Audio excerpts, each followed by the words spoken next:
Wake and Fright saved Australian cinema. A movie that was written and directed by two people who hadn't been to Australia before, flopped when it came out, and was even lost for 3 decades, is actually one of the country's most influential films. But despite being little known nowadays, Lest we forget. why was this movie so important for the rebirth of Australian cinema?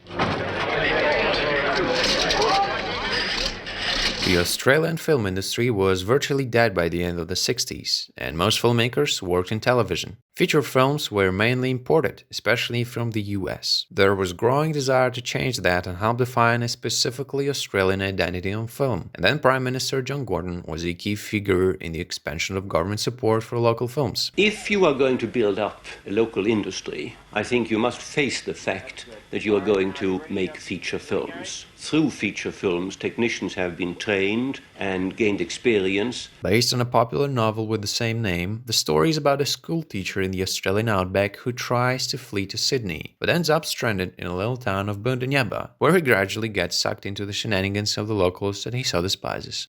After a decade of attempted development of the film, Canadian director Ted Kotcheff, who would later make the first Rambo movie, got signed on as a director. Evan Jones, a Jamaican screenwriter, was tasked with writing the script. Neither of them had ever visited Australia before making the movie, and relied heavily on the description of the place in the book and the author's personal help. And I'd never been to Australia. In fact, I thought to myself, the temerity, Kotcheff, of you making a film about a society and a culture you know absolutely nothing about. And I had moments of self-doubt.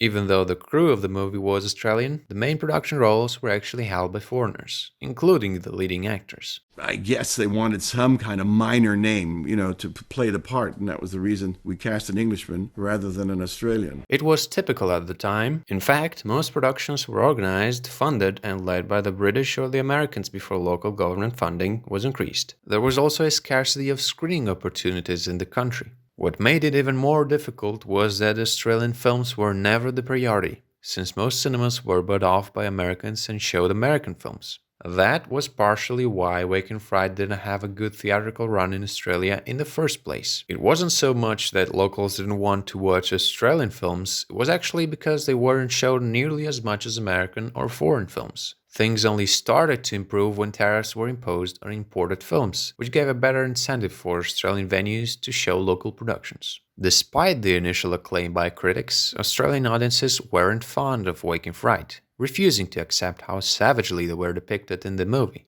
We always thought, the Australians are not going to like this film. It looks like we're rubbishing them. Even abroad, it didn't get a good marketing campaign, only becoming hugely popular in France after its Cannes premiere.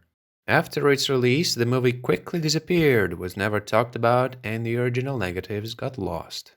Until they were found again by the film's editor Anthony Buckley 3 decades later in a warehouse ready for destruction. After this miraculous save, the damaged film was digitally restored and screened at Cannes, becoming only one of 2 movies to have ever been shown at the festival twice. So let's get back to the original question. Why was this movie so influential for the rebirth of Australian cinema? After the movie came out, the 70s saw a renaissance for the Australian film industry that introduced a number of successful filmmakers. Some of them still working to this day, like George Miller, the creator of Mad Max, Bruce Beresford, director of Breaker Morant, and Peter Weir, director of Picnic at Hanging Rock and later The Truman Show. Through their films, you can see what changed in the Australian film industry after Wake and Fright. It showed them how cinematic the Australian landscape actually was, and it made them embrace the unique identity of their country. The never-ending desert, the hotness, the beautiful nature, and even the aggressively cordial inhabitants of the outback.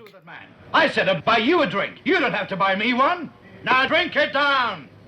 There were wonderful Australian directors who ensued. Peter Weir and Fred Skepsey and Bruce Beresford. Especially Fred always said to me, it was amazing the way you capture the reality of Australia. And he said, and you inspired all us directors to think, God, Australia really is a cinematic country. You can make terrific films here in Australia. Somehow, this Canadian foreigner had captured some kind of truth about the people in the outback of Australia. Ted Kotcheff achieved this thanks to how similar Australia was to his home country of Canada, because according to him, people in both places are trapped in empty spaces. As he puts it, Australia is Canada, but on the rocks. But Wake and Fright didn't single-handedly change Australian cinema. Although it was a major inspiration for Australian filmmakers at the time, their film industry was already beginning to change. The Economic reforms were made, new laws passed, and the R rating introduced, which allowed mature topics to be tackled more explicitly in mainstream cinema. Organizations were also introduced in order to revitalize the Australian film industry in 1970. Compared to just 2 feature films being made yearly between 1952 and 1966, now an average of 24 was being produced every year.